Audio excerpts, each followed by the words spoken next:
Sesta doppietta Mercedes nel mondiale di Formula 1. Lewis Hamilton vince il Gran Premio di Francia disputato sul circuito di Le Castellet, mettendosi alle spalle il compagno di squadra Valtteri Bottas. Con il sesto successo stagionale, il pilota britannico allunga nella classifica piloti e ha ora un vantaggio di 36 punti su Bottas. In Francia è Charles Leclerc a completare il podio, mentre l'altra Ferrari di Sebastian Vettel si ferma al quinto posto dietro Verstappen. Roger Federer conquista un nuovo primato. Con la vittoria in finale su David Goffin, riesce per la prima volta a conquistare lo stesso torneo per la 10ª occasione. L'impresa arriva sull'erba di Halle, che vede il nome dello svizzero nell'Albo d'Oro nel 2003, 2004, 2005, 2006, 2008, 2013, 2014, 2015, 2017 e 2019. La finale con il belga Goffin rimane equilibrata solo per un set, prolungato fino al tie-break, vinto da Federer per 7-2. Il secondo set è invece senza storie e se lo aggiudica lo svizzero per 6-1. Con questa vittoria in Germania, Federer sale a 102 titoli in carriera. Dopo diverse settimane di trattative e di nomi intorno alla panchina della Sampdoria, alla fine è arrivata l'ufficialità del nuovo tecnico in casa blucerchiata.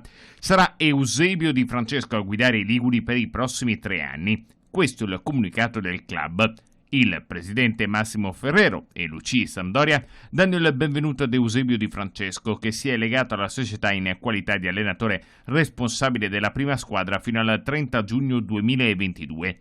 Di Francesco è la scelta migliore, con l'obiettivo di continuare a far crescere la nostra Sampdoria, sottolinea il presidente Ferrero. È un tecnico che metterà a disposizione preparazione, esperienza, gioco, voglia, mentalità. Benvenuto, Eusebio. Il Pordenone si aggiudica lo scudetto Under 17 di Serie C per il secondo anno consecutivo. Nella finalissima di Ravenna la formazione friulana supera i calci di rigore il Renate grazie a una grande prova del proprio numero 1, Plai, autore della rete del pareggio al 95esimo, in grado di parare 3 dei 5 tiri dal dischetto degli avversari. Avvio di gara di chiara matrice Brianzola, ma le pantere di mister Robbiati non riescono a sbloccare il risultato e si va al riposo sullo 0-0. Nella ripresa il Renate passa in vantaggio al 68esimo grazie al numero 10 Bianchi, bravo a raccogliere un assist dal fondo, a controllare il pallone in piena area, a battere un incolpevole Plai. Quando l'esito del match sembra ormai scritto, arriva l'episodio che riapre il discorso scudetto. Al 95esimo, sugli sviluppi di un corner dalla sinistra, il numero 1 friulano, salito per un disperato assalto dei suoi alla porta Brianzola, incorna di testa e porta la gara ai supplementari. Il Renate dimostra comunque una notevole padronanza di se stesse, nonostante il pari subito a pochi secondi dal titolo. Già al 99esimo arriva il 2-1 a firma Tramutoli,